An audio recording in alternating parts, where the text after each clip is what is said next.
பொறுமையாளர்களுக்கு நற்செய்தி உண்டு. பொறுமையாளர்கள் என்றால் யார்? யார்?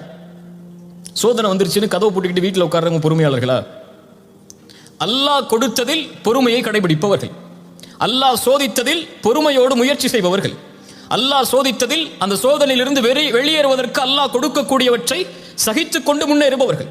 இவர்களால் தான் வெற்றியை சுவைக்க முடியும் என்று இந்த குர்ஆனுடைய வசனம் சொல்லுகிறது.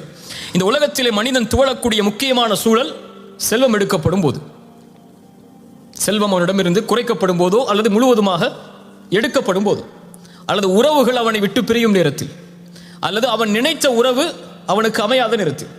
அவன் நினைத்த உறவு என்றால் அவன் திருமணம் செய்ய நினைத்த உறவு அவனுக்கு அமையாத நேரத்தில். இந்த உலகத்துடைய சோதனை, உலகத்துடைய கவலை என்று பார்த்தால், ஒன்று செல்வம் இல்லாத கவலை, இன்னொன்று அவன் நினைத்த வாழ்வு அமையாத கவலை.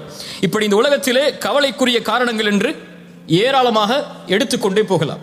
அல்லாஹுடைய மார்க்கம் இதில் நமக்கு தரக்கூடிய விளக்கு என்ன?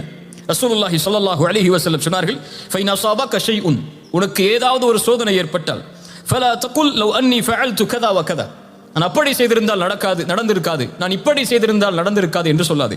வலாக்கின் குல், சொல் கத்தரல்லாஹு வமா ஷாஅ ஃபஅல், அல்லாஹ் நாடியதுதான் என் வாழ்வில் நடந்தது என்று சொல். ஒரு முஸ்லிமை பொறுத்தவரை, ஒரு முஹ்சினை பொறுத்தவரை, இந்த உலக வாழ்க்கை என்பது அவன் விரும்பியது போல் நடக்காது. அல்லாஹ் விதித்ததின்படிதான் அவனுடைய வாழ்வு இருக்கும். திரும்ப சொல்றேன், ஒரு முஸ்லிமை பொறுத்தவரை அவன் விரும்பியது நடக்காது. அல்லாஹ் எதை விதித்தானோ, அவனுக்கென்று எது முடிவு செய்யப்பட்டிருக்கிறதோ அதுதான் வாழ்வில் நடக்கும்.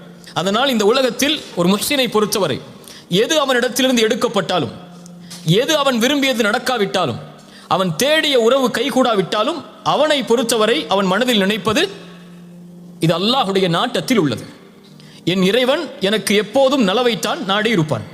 எனக்கு அநீதம் செய்பவன் இறைவன் அல்ல, எனக்கு நலவு செய்பவன் தான் என் இறைவன்.